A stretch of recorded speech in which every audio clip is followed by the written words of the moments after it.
Paris. Mes frères et sœurs, j'ai passé mon temps dans la musique. Je suis un ancien rappeur. Je faisais de la musique. On faisait des braquages. Je suis l'un des plus grands voleurs en Espagne. Jusqu'à que les policiers m'ont appelé 10 000 problèmes. Car chaque 3 jours, je devais passer en prison. C'est pas rigolo. J'avais des tatouages partout dans mon corps. Chaque vendredi soir, je suis invité dans une boîte de nuit pour faire les concerts. J'ai passé mon temps dans ça. Wallah, je n'aimais pas les musulmans. Lorsque je vois les gens sortir à la mosquée, je les détestais. Moi, ma mère, c'est une catholique. La moitié de ma famille, tous sont des catholiques et des chrétiens. Ma mère, elle est convertie aujourd'hui. Elle s'appelle Brigitte. J'ai grandi avec eux, mes oncles, tous. Je partais à l'église. Je venais. J'ai passé mon temps comme ça. Wallah, en arrivant en Espagne, c'est devenu encore plus. On continue dans les trafics de drogue, dans des conneries, dans des trucs que je ne peux pas vous rencontrer. Mais Wallah, les jours où Allah subhanahu wa ta'ala, il veut m'appeler, Wallah, je ne connaissais même pas réciter ni Al-Fatiha. Et je ne vous parle pas de 1997, je vous parle de 2010 que je suis rentré à l'islam.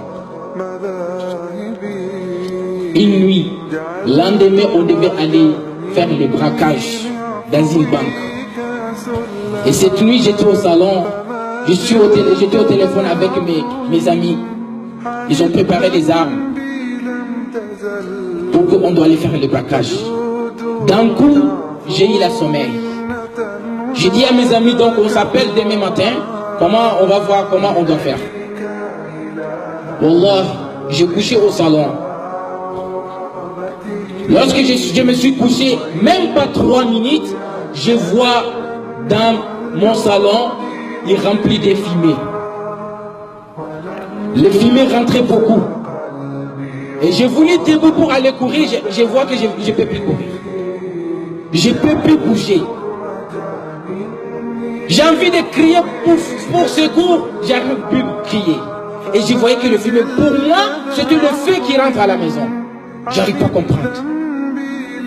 Et d'un coup, je vois un homme rentrant dans la porte et tout était habillé noir. Tout noir. Et je voyais ni corps, ni yeux, ni rien. Il avait un bâton noir aussi. Il est venu jusqu'à qu'il ait déboussé en moi. Je lui ai dit, qui est toi?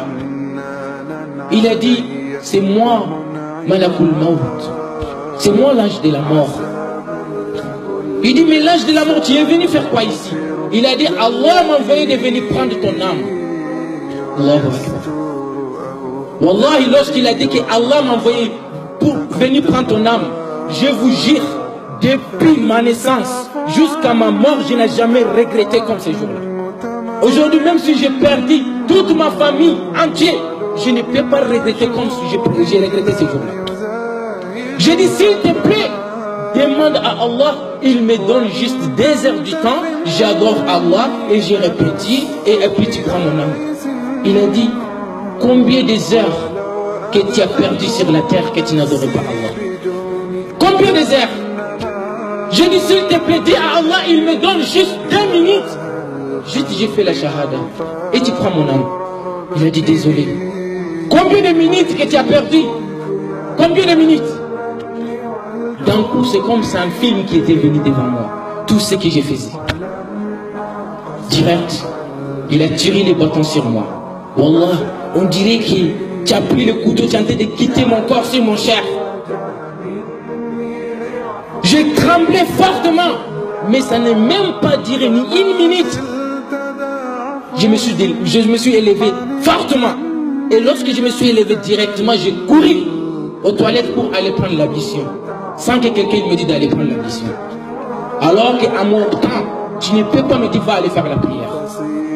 Les gens, ils ne perdent pas de moi parce que j'avais la force. Non, parce que j'étais danger. Je peux t'amener les gens pour qu'ils te tuent. Après tout cela, je suis parti aux toilettes pour prendre l'ablution. Je me suis réfléchi. J'ai dit, mais je suis mort. Mais pourquoi je vais prendre l'ablution? Donc, je retourne au salon. Comme ça, je vais regarder là où j'ai couché. Si j'ai trouvé mon corps, c'est-à-dire c'est vrai que je suis mort. Là, c'est mon âme qui est en train de parler. Je retourne au salon. Je regarde, je vois personne. D'un coup, je dis, attends, je vais aller réveiller les voisins pour demander est-ce que je suis vivant ou je suis mort. En sortant, comme si Allah subhanahu wa ta'ala, il a apaisé mon cœur. Il a dit, tu es vivant, va aller prendre ton ablution. Voilà mes frères et sœurs, j'ai pris la religion comme ça. Et c'est 2010 que j'ai commencé les études. En 2010, aujourd'hui c'est 5 ans. Je n'ai jamais été en Arabie Saoudite. Je n'ai jamais été en Égypte. Mais aujourd'hui, alhamdulillah, les gens qui viennent étudier en Égypte, qui viennent traduire le Coran chez moi. Les gens viennent d'Arabie Saoudite, ils viennent traduire le Coran chez moi. Wallahi, j'ai fait que 3-4 ans. Et comme je viens de vous montrer cette terre-là, 3 ans de études, mais il n'y a rien, même si tu es en Chine et tu veux recevoir la science d'Allah, Allah il va te donner. Parce qu'Allah il est partout. Allah il est partout. Même si tu veux aller étudier la religion d'Allah en Russie, tu vas trouver ta science. Il est temps de repentir. Ista'iddu qabla al-maut. Préparez-vous avant la mort. La budda min al-isti'dad. Il est obligé, la préparation. On prépare, Inch'Allah. Donc, on va arrêter là.